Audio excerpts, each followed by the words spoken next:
నమస్తే, నేను మీ జాకిర్ హుసేన్. ప్రస్తుతం మనతో స్టూడియోలో సీనియర్ జర్నలిస్ట్ సిఎస్ రావు గారు ఉన్నారు. వెల్కమ్ చెప్పేద్దాం. Hi sir. Hello. Operation Sindoor దీంతో ఇప్పుడు కాంగ్రెస్లో కొన్ని కలకలాలు రేపుతున్నట్టు తెలుస్తుంది సార్. ఏంటి అసలుకి? ఇప్పుడు ఆపరేషన్ సింధూర్ అనేది సక్సెస్ఫుల్ ఇది ప్రభుత్వానికి, అలాగే భారతదేశ మిలిటరీకి కూడా, ప్రపంచ దేశాలకి, ప్రపంచానికి, అంతర్జాతీయ సమాజానికి భారతదేశం యొక్క సత్తా ఏంది, భారతదేశం యొక్క పవర్ ఏంటి అనేది తెలియజేసింది. ఓకే. దాన్ని అనుకూలంగా మలుచుకునేందుకు బీజేపీ ప్రయత్నం చేస్తుంది. నరేంద్ర మోడీ గారు అద్భుతమైనటువంటి స్కెచ్ చేశారు. ఏంటంటే, అంటే ఎట్లా సార్? ఒక దేశంలోనే కాదు, ఇప్పుడు దేశంలో తిరంగా యాత్ర పెట్టారు. 19వ తారీఖు నుంచి రేపు 23వ తారీఖు దాకా ఈ తిరంగా యాత్రలు జరుగుతున్నాయి. ప్రతి కాన్స్టిట్యున్సీలో ఈ తిరంగా యాత్రలు చేయాలని చెప్తే దేశవ్యాప్తంగా తిరంగా యాత్రలు జరుగుతున్నాయి. తిరంగా యాత్రల యొక్క లక్ష్యం ఏంటి? ఆపరేషన్ సింధూర్లో ఏ విధంగా భారత ఆర్మీ పాకిస్తాన్ని డ్యామేజ్ చేసింది, ఏ విధంగా పెహల్గాం దాడి జరిగిన తర్వాత ప్రతీకారం తీర్చుకున్నాము, ఇది భారతదేశం యొక్క సత్తా, భారత ఆర్మీ యొక్క సత్తా. ఇప్పుడున్నటువంటి భారత ప్రభుత్వం అద్భుతం, నరేంద్ర మోడీ గారి నాయకత్వం సూపర్ అనే యాంగిల్లో తిరంగా యాత్ర చేస్తున్నారు. ఇది ఒక దేశానికే పరిమితం చేయకుండా నరేంద్ర మోడీ గారు ఏం చేశారంటే, ఒక 7 ప్రత్యేకమైనటువంటి బృందాలను ఏర్పాటు చేసి విదేశాలకు కూడా పంపించి, కొన్ని దేశాలకి భారత ఆర్మీ ఏ విధంగా పోరాడింది, ఏ విధంగా యుద్ధం చేసింది, పాకిస్తాన్ మీద ఏ విధంగా ప్రతీకారం తీర్చుకుంది, అలాగే పాకిస్తాన్ ఏ విధంగా ఉగ్రవాదాన్ని పోషిస్తుంది, అదే పాకిస్తాను భారతదేశం పట్ల ఏ విధంగా వ్యవహరిస్తుంది, అంతర్జాతీయ సమాజంలో పాకిస్తాన్ ఏ విధంగా నాటకాలు ఆడుతుంది, వీటన్నిటిని తెలియజేయడానికి ఒక 7 ప్రత్యేకమైన బృందాలను ఏర్పాటు చేసి విదేశాలకు పంపించేసి అక్కడ ఆయా దేశాల్లో ప్రచారం చేయడానికి నిర్ణయం తీసుకున్నారు. ఆ 7 బృందాలకి నాయకత్వం ఎవరు వహిస్తున్నారు అని అంటే బీజేపీ వాళ్ళు మాత్రమే కాదు, దాంట్లో కాంగ్రెస్ పార్టీ వాళ్ళు, అలాగే ఇండి కూటమిలో ఉండిన భాగస్వామ్య పక్షాలు కూడా ఉన్నాయి. ఓకే. చెప్పుకోదగ్గ పేరు ఏంటంటే Shashi Tharoor, Congress party senior leader, ఆయన కూడా ఒక బృందానికి నాయకత్వం వహిస్తున్నారు. ఓకే. ఇది కాంగ్రెస్ పార్టీకి అర్థం కానిటువంటి సిచ్యువేషన్. యాక్చువల్గా ఆపరేషన్ సింధూర్ మీద మల్లికార్జున్ ఖర్గే, ఏఐసిసి అధ్యక్షుడు, రాహుల్ గాంధీ, వీళ్ళు రకరకాల అనుమానాలు వ్యక్తం చేస్తున్నారు.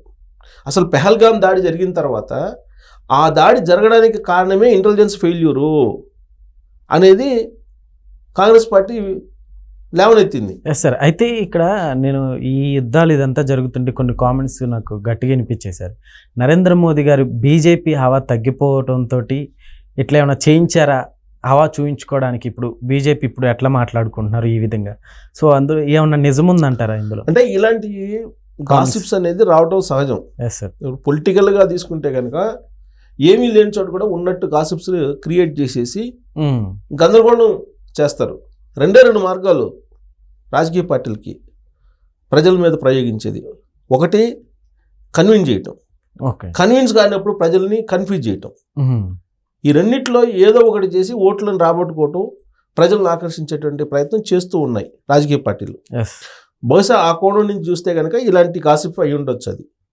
కానీ మనకు ఆ కామెంట్ చేసినప్పుడు అది సాధ్యమా అని అంటే దానికి ఆధారం లేదు కదా. ఆధారం లేకుండా మనం అది అయి ఉండొచ్చు అని చెప్పి చెప్పలేము, చెప్పడానికి అవకాశం కూడా లేదు. పైగా నరేంద్ర మోడీ గారు ఈ ఆపరేషన్ సింధూర్ని తన వ్యూహం, అలాగే భారత ఆర్మీ వ్యూహం, ఈ భారత ప్రభుత్వం యొక్క స్థిరత్వం, దీనికి ఒక చిహ్నంగా చూస్తున్నారు ఆయన. పెహల్గాం దాడి జరిగిన తర్వాత దాదాపు 2 వారాల పాటు సైలెంట్గా ఉన్నారు ఆయన. అసలు ఏం చేస్తున్నారు? పెహల్గాం దాడి జరిగి అక్కడ ముస్లిమేతరులు ఎవరైతే ఉన్నారో వాళ్ళని ప్యాంట్లు ఓడదీసి సుంతి చేశారా లేదని చూసుకొని కల్మా చదివించి, కల్మా చదవకపోతే కాల్చి చంపి ఇంత అరాచకం చేస్తే ఉగ్రవాదులు, ఎందుకు భారత ప్రభుత్వం ఇంకా సైలెంట్గా ఉందని చెప్పి చాలా చర్చ జరిగింది. ఎందుకంటే పెహల్గాం దాడి జరిగిన తర్వాత 2 వీక్స్ పాటు భారత ఆర్మీ, భారత ప్రభుత్వం రకరకాలుగా మీటింగులు పెట్టుకుంటా, లేకపోతే రివ్యూ మీటింగులు పెట్టుకుంటా, అఖిలపక్ష సమావేశం పెట్టుకుంటా, కనిపించింది తప్పితే వార్లోకి వెళ్ళలేదు. కానీ 2 వారాల తర్వాత అటాక్ చేసింది. అటాక్ చేస్తే అక్కడ 9 ఉగ్రవాద సంస్థలు లేచిపోయాయి. అలాగే 100 మంది ఉగ్రవాదులు హతమయ్యారు. ఓకే. ఆ తర్వాత నెక్స్ట్ ఆపరేషన్ సింధూర్ 2.0 అది పాకిస్తాన్కి సంబంధించినటువంటి ఎయిర్ బేసెస్ని కొట్టేసింది, డిఫెన్స్ ఎయిర్ బేసెస్ని కొట్టేసింది. ఆపరేషన్ 3.0కి వెళ్తుందేమో భారతదేశం అనే సమయంలో సీజ్ ఫైర్ అనౌన్స్ చేశారు ఆల్ ఆఫ్ సడన్ గా. ఈ సీజ్ ఫైర్ అనౌన్స్ చేయటం దాని మీద కాంగ్రెస్ పార్టీలో భిన్నాభిప్రాయాలు ఉన్నాయి. కాంగ్రెస్ పార్టీ అడుగుతుంది, నిలదీస్తుంది, మీరు సీజ్ ఫైర్కి ఎందుకు వెళ్ళారు? ట్రంప్ మీకు చెప్పారా? ట్రంప్ చెప్తే మీరు విన్నారా? లేదా మీరు ప్రపోజ్ చేశారా సీజ్ ఫైర్ని? సీజ్ ఫైర్ చేయడానికి కారణం ఏంటి? పిఓకేని ఎందుకు మీరు తీసుకోలేకపోయారు?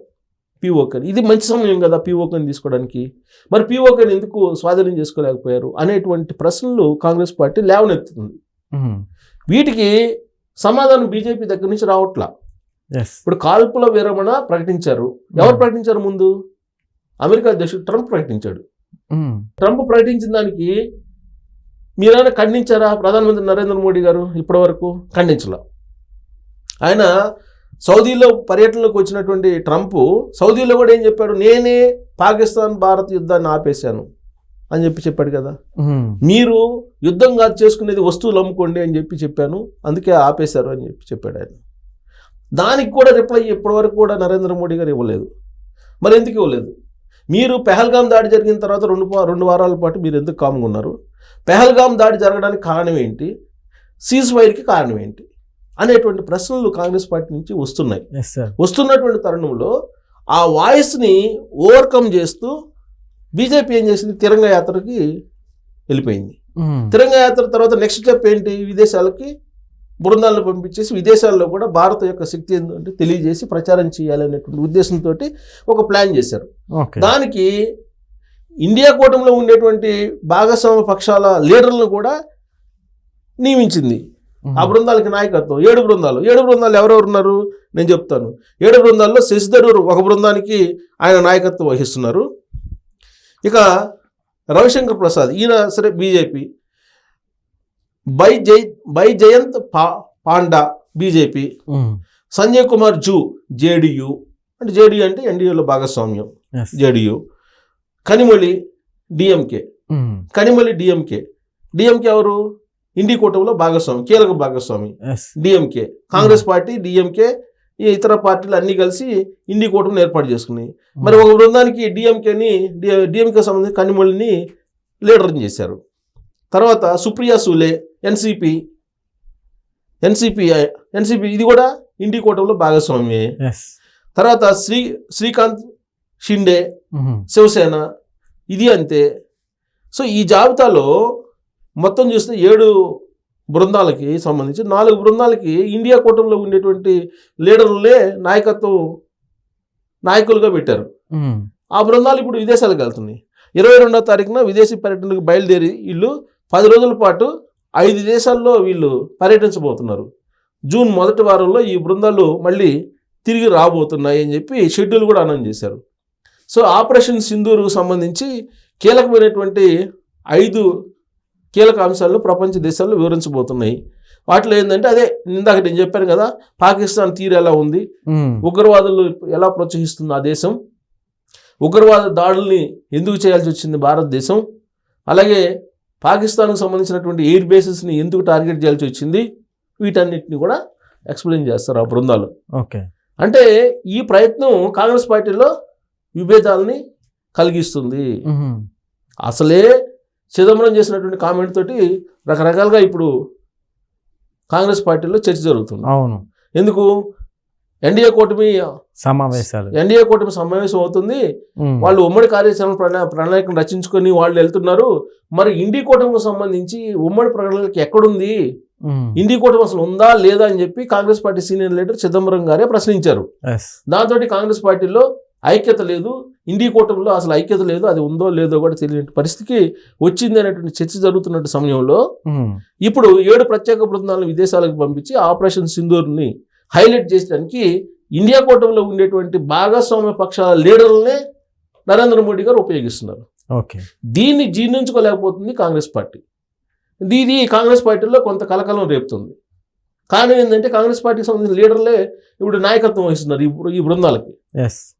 ఇది వ్యూహాత్మకంగా నరేంద్ర మోడీ గారు చేసినటువంటి ఒక ప్రయత్నం.